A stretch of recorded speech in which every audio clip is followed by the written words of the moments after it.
So hello aspirants. आज prelim से question को देखने से पहले हम ग्लोबल टाइगर इनिशिएटिव के बारे में समझते हैं कि आखिरकार ये इनिशिएटिव क्या है। देखिए, इस प्रकार के जो इंस्टीट्यूशंस है, एनवायरमेंटल रिलेटेड इंस्टीट्यूशंस है, यूपीएससी अक्सर उनसे क्वेश्चन पूछता है। तो ऐसे में ज़रूरी हो जाता है एज ए प्रीलिम्स एस्पिरेंट कि हम इन इंस्टीट्यूशंस के बारे में ठीक से समझें और डेप्थ में समझें कि आखिरकार इंस्टीट्यूशंस हैं क्या। तो देखिए, ये जो इंस्टीट्यूशन है ग्लोबल टाइगर इनिशिएटिव, ये 2008 में इसकी स्टार्टिंग हुई थी। कौन कौन से अलायंसेस है वो देख लीजिए। कई सारी सरकारें, कई देशों की सरकारें इसके अंतर्गत शामिल है। इसी तरीके से इंटरनेशनल ऑर्गेनाइजेशंस भी इसके समूह में है। सिविल सोसाइटी यानी कि एनजीओ भी इसके अंतर्गत आते हैं और साथ ही साथ प्राइवेट सेक्टर भी इस इनिशिएटिव में शामिल है। देन इसका एम क्या है? देखिए, एम इसका यह है कि जो भी टाइगर्स एक्सटिंक्शन में जा रहे हैं उन्हें बचाना है। तो ये इसका एम है और 2013 में इस एम को और भी अधिक बढ़ाया गया था। स्नो लेपर्ड जो होते हैं उन्हें भी इस पर्टिकुलर इनिशिएटिव के अंतर्गत शामिल किया था। तो अब यहाँ पर दो प्रजातियां रहती हैं, दो प्रजातियां इस ग्लोबल टाइगर इनिशिएटिव के अंतर्गत है। पहली है टाइगर्स और दूसरी है स्नो लेपर्ड्स। तो स्नो लेपर्ड शुरुआत से शामिल नहीं थी। यूपीएससी अक्सर कई बार ऑप्शन में ऐसे कंफ्यूज कर देता है कि ग्लोबल टाइगर इनिशिएटिव स्टार्टिंग से ही टाइगर्स और स्नो लेपर्ड के लिए बनाया गया था, जबकि स्नो लेपर्ड आपको पता है कि स्टार्टिंग से नहीं था, 2013 में से शामिल किया गया था। देन फाउंडिंग पार्टनर्स कौन कौन से? देखिए, वर्ल्ड बैंक के founding partners global environmental facility यानी कि जीईएफबी है और कई अन्य इंस्टीट्यूशंस हैं, जैसे कि एक स्मिथसोनियन इंस्टीट्यूशन है, म्यूजियम है वो यूनाइटेड स्टेट्स में। तो इस प्रकार कई अन्य इंस्टीट्यूशन है जो इतने ज्यादा इंपॉर्टेंट नहीं है। आपके लिए केवल ये दो इंस्टीट्यूशन इंपॉर्टेंट है, याद रखना, world bank and global environmental facility GEF. कौन इसे संचालित करता है? देखिए, 13 टाइगर रेंज कंट्रीज हैं वो इसे संचालित करती है, जिसमें से भारत भी एक है, इसलिए ये इंस्टीट्यूशन इतना इंपॉर्टेंट हो जाता है। देन सेंट पीटर्सबर्ग डिक्लेरेशन इसी के अंतर्गत किया गया था, जिसमें ये वाला प्रोग्राम जो है ग्लोबल टाइगर रिकवरी प्रोग्राम वो सामने आया था। तो याद रखने के लिए ये बहुत इंपॉर्टेंट चीज है कि कई बार यूपीएससी ऐसे ही सीधा क्वेश्चन पूछ देता है कि ग्लोबल टाइगर रिकवरी प्रोग्राम किस इनिशिएटिव से रिलेटेड है।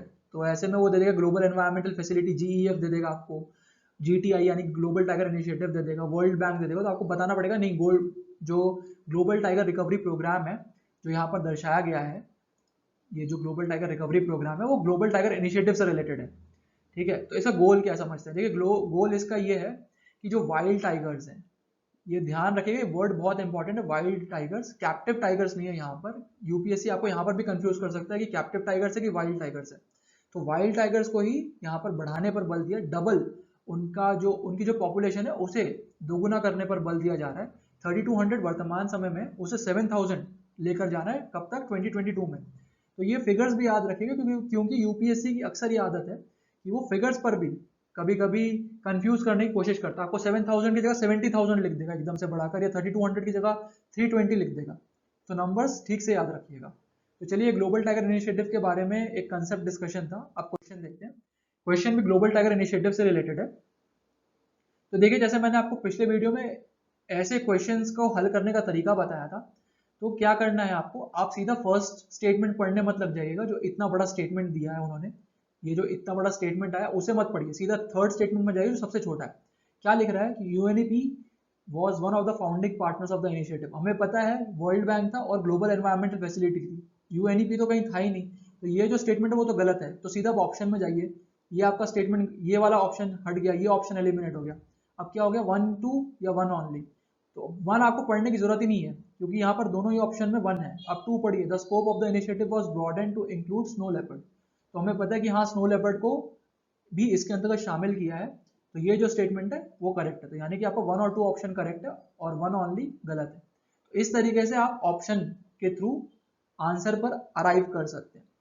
तो आप सबसे बड़ा स्टेटमेंट मत पढ़ने लग जाइएगा, नहीं तो आपका टाइम भी किल होगा जिसे बोलते हैं, और ऐसे में आपको ऑप्शन तक पहुंचने में काफी देर लगेगी। तो सीधा छोटा जो स्टेटमेंट है, सबसे छोटा ऑप्शन, उसे पढ़िए एंड उसके थ्रू एलिमिनेशन में जाइए, कौन कौन से आप पर्टिकुलर चीजें एलिमिनेट कर सकते हैं, एंड देन जल्दी से जल्दी आंसर पर अराइव करने की कोशिश कीजिए। तो मैं आशा करता हूँ आपको चीजें समझ में आई होगी। ग्लोबल टाइगर इनिशिएटिव को फिर से अच्छे से समझ लीजिएगा, पढ़ लीजिएगा, और यदि चाहे तो नोट्स भी बना सकते हैं उसके, ताकि यदि क्वेश्चन आए यूपीएससी में तो आपसे गलत ना हो।